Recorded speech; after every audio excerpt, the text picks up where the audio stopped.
Now we're taking a look at how to classify reactions. 6 different types of reactions that we use. Synthesis, decomposition, single displacement, double displacement, combustion, or acid-base.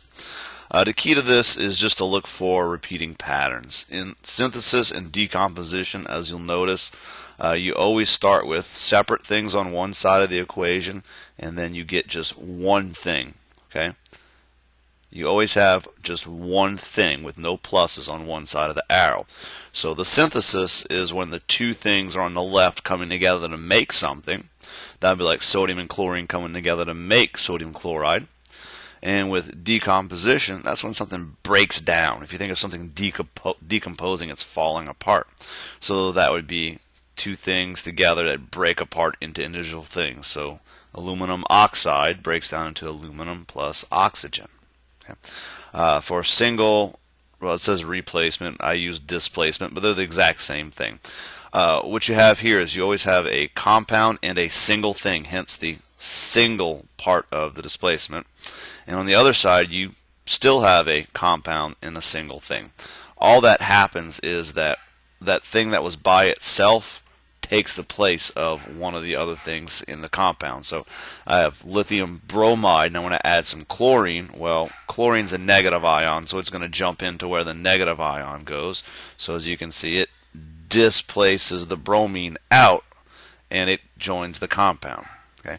Double displacement, it's double, so you have doubles all across. And what happens here is that the positives and negatives just swap. Think of it. Barium's a positive ion, then chlorine is negative, positive, negative. In a compound, it's always positive, then negative, positive, then negative. So all that happens is that this positive gets rid of its negative and joins up with the other negative. Barium and sulfate come together, and then this positive comes together with the negative from the first compound. We get sodium chloride. Okay. Then we have combustion. Combustion just is a special term for whenever you're adding oxygen to something and you get water on the other side. So you'll always have oxygen being added and water formed on the other side. So in this case we have CH4, which is methane, and we are adding oxygen to it. So we are combusting it, and we'll always get water for a combustion reaction. Okay. And whenever you're doing a hydrocarbon, something that contains hydrogen and carbon in it, the products of combusting a hydrocarbon are always going to be water and carbon dioxide. Finally, we have an acid-base reaction. This is just when you have two things that react that are acids and bases. You can tell an acid because an acid is a compound that starts with a hydrogen. And you can tell a base because a base is a compound that ends in a hydroxide or an OH. And what you always get from an acid-base reaction is water.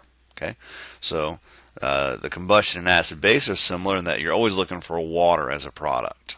Okay, so if hydrochloric acid and sodium hydroxide are mixed, you get water, which you need for it to be acid-base, and you'll also always get some sort of salt. So let's take a look at some example problems now. Alright, if we're taking a look at these, what I look at is, okay, I'm trying to determine, do I have just a single thing on either side of the arrow? If so, that's either going to be synthesis or decomposition. If not, do I have a single thing or two double things? Okay, in this case, I've got a compound. It's a double. I got a positive with a negative, and I got another positive with a negative. So I get the exact same thing on the other side, and neither were acids or bases, so this is just simply a double displacement.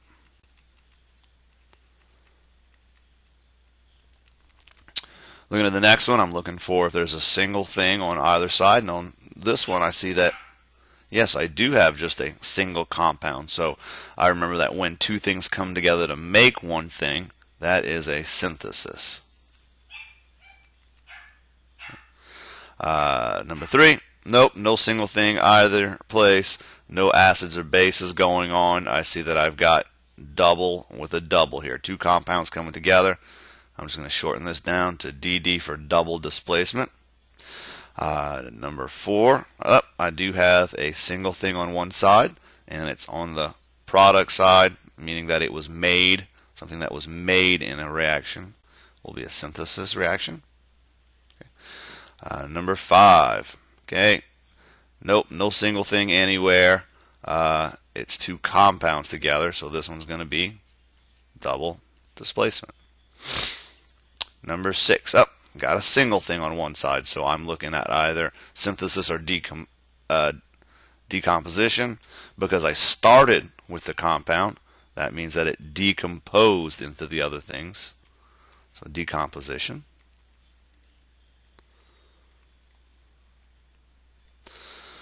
Alright, number 7. Oh, look, I have an acid, so it could be an acid base, except I look at my other thing as just a single element, so this is not an acid-base reaction.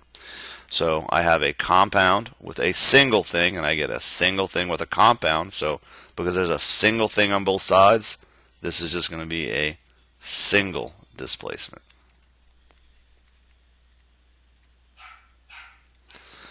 Alright, in number 8, I see that I have something that is, I've got O2 being added to it. So I'm wondering if this is a combustion reaction. So what am I looking for on the other side? I'm looking for water. So I did add oxygen to something, and I got water out of it. So this is a combustion reaction. Alright, number 9. Okay, I see that I've got a couple compounds. I have nothing by itself, so it's not synthesis or decomposition. I notice I do have a hydroxide and something starting with a hydrogen. So this is an acid and a base coming together. And yep, I do have my water that I get out of it. So this is going to be an acid-base reaction. In number 10, I notice that I do have a base. So it could be an acid base, except copper 2 sulfate is not an acid. So I just have two compounds that I'm reacting with each other, and I get two compounds on the other side. So it's one of those really long ones with just compounds and compounds all along. This is a double displacement reaction. Now, we can use these same concepts to go ahead and predict what we will get out of a chemical reaction. If we know how they behave, we know what we're going to get on the product side. So, number 1, this is synthesis, it tells us. So I know that synthesis means that two things come together. So I've got magnesium that I'm starting with and iodine. So these two things are going to come together to make a compound. So I know that it's going to be Mg and an I for iodine, but when I write this, it doesn't matter how many atoms I had on the reactant side. All that matters is how does magnesium join up with iodine? Well, to know that, I have to realize that magnesium forms a positive 2 ion and iodine forms a negative 1. So remember, we crisscross our charges, so I'm going to need two iodines to get together with magnesium. In the second one, it's telling us double displacement. Well, if you remember, in a compound, it's always positive then negative, positive then negative. Well, this positive only wants to be with negatives, and if it's not going to be with the one it's with, it's going to join up with the other negative. Okay. Now, we have to pay attention to our charges. Copper is with chlorine in this compound. There's two chlorines, meaning that that was a positive 2 copper. So I'm going to have a plus 2 copper trying to get together with a minus 2 sulfur. So it's just CuS. Plus, always the positive first. It's tempting to say, hey, this on the left, let me write chlorine first, but it's always the positive ion first. So it's going to be the hydrogen first. That's going to join up with the chlorine. Okay. And you always want to balance these when you do them. I can see that I've got 2 hydrogens and 2 chlorines right here, so just the 2 right there will balance that. Alright, we've got a double displacement this time, so that means that positive, negative, positive, negative. My positives and my negatives get together. So I'm going to have this time the sodium is going to get together with my ClO4, which is known as perchlorate. And it's a minus 1, and this is a positive 1, so I just need 1 of each.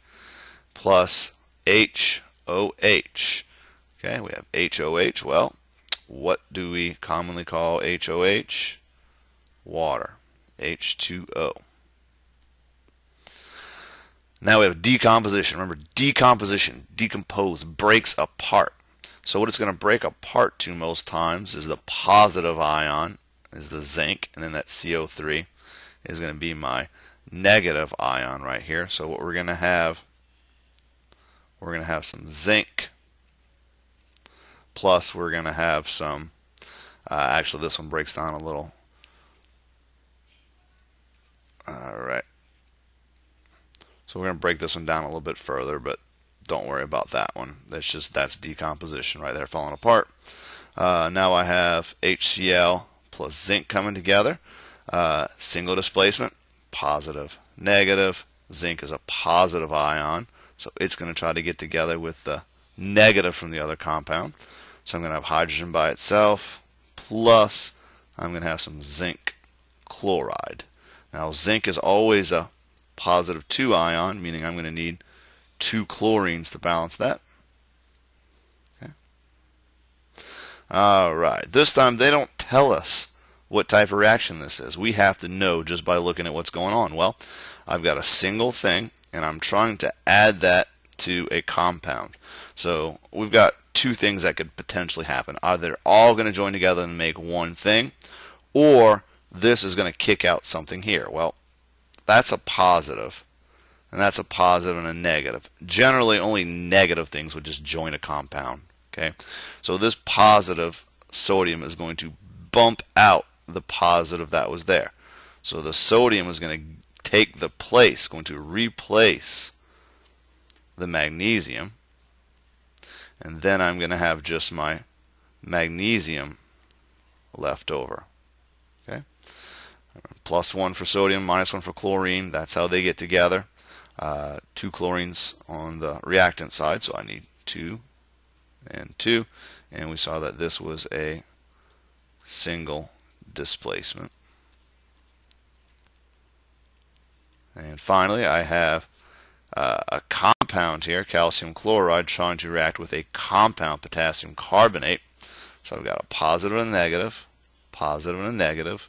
My positives join with my negatives, and this time I'm going to have a calcium, which is a +2, get together with carbonate, which is a -2, so just one of each, plus a potassium, which is a +1, getting together with a chlorine, which is a -1, so just KCl.